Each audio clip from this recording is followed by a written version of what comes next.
From catching a matinee to dining at some of the most adventurous restaurants, it's no secret that New York City still remains one of the #1 tourist destinations.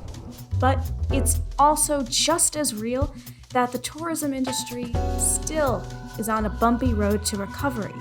Last November, the Big Apple lost nearly 170,000 jobs for restaurants, retail, and recreation.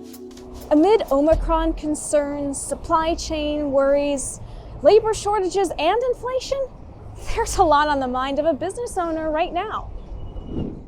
We've had people in very, high up positions jumping in and being a host for the day. We've had our executive corporate chef, running shifts, double shifts on the line. We've had to adjust hours at times smartly, so we'll reduce a little bit during the week.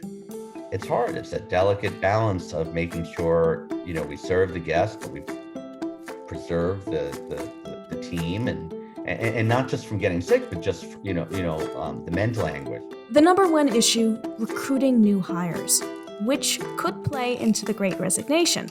But the pandemic has changed the way residents think.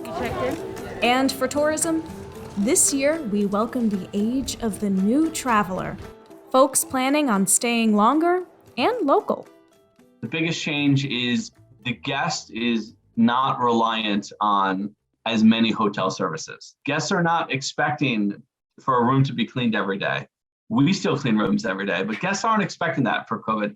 Guests are a lot more reliant on themselves in terms of booking itineraries. The guest understands that everything's changing and everything's day by day, especially with theaters and concerts and performances. So we're seeing a lot of guests take that into their own hands.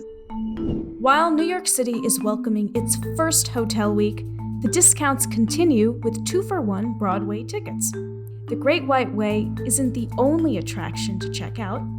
Lincoln Center hopes this summer will bring domestic tourists to its stages with more community-based programming. One of the things that we have found really important is building relationships with different community organizations, community-based organizations, and also, like in Restart Stages this past summer, really collaborating with organizations that were in the Bronx or Brooklyn, having a chance to co-curate on Lincoln Center stages. In Midtown, for NBC New York, I'm Linda Gaudino.